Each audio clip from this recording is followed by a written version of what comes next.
Sa Republicans or Democrats, di ba may primary sila? Marami nagpa-float. Very bitter pa yan eh. Yeah. Yung labanan yan, di ba? Yung kila Bernie Sanders and, sila Hillary Clinton. Yeah. Talagang grabe yung bakbakan nila. Pero nung nagkapilian na dun sa primary, Support everybody na. united. Yeah. Ganon din naman yung mangyari dito. Pero gusto ko lang i-point out yon na merong kasing magagaling sa primary pero sa general election, hindi. Di ba yun yung consideration ng mga strategies ng US politics? Parang nag-appeal ka sa base pero hindi sa median voter and independence. Oo, but kaya yun ang inaano nila na tipong mananalo ito pero for sure talo ito sa general election. Ganon yung play nila. Ganon din dito nangyari sa atin.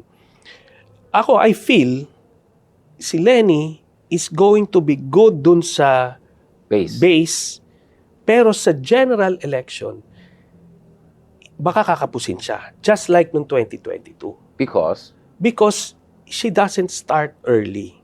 Yun naman yun. We can see that. So, by starting late, hindi mo na ma-develop yung mga yung machinery mo, yung LGU network mo. Na nagawa ng Dutertes already. Ngayon, ginikutan na, sinesemento na nila kung Yeah. sinong kandida. Ito wala. Nobody's even starting dun sa kampo niya. So, pero, ang default ng mga kakampings, for example, is si Lenny. So, malakas sa base, pero sa general election, doon ulit magsisimula late. Okay, paano ba? Paano tayo mag-start? Yeah. Because you didn't start early, hindi mo alam sino yung mga coordinators mo sa bawat probinsya sa Pilipinas, bawat munisipyo. Yung ground war. At nakita namin yan noong 2022 na hindi pwede yung social media, parang, craze na, totoo, okay to. Lang, yeah. Okay yun kung overwhelmingly popular ka in the case ni Pinoy at ni Digong noong 2016. Pero yung sa kanya, popular siya sa base. Doon sa base eh. Pero yung Ilocanos and the Mindanaoans, the Visayas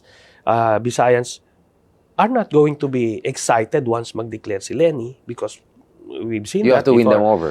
You have to win.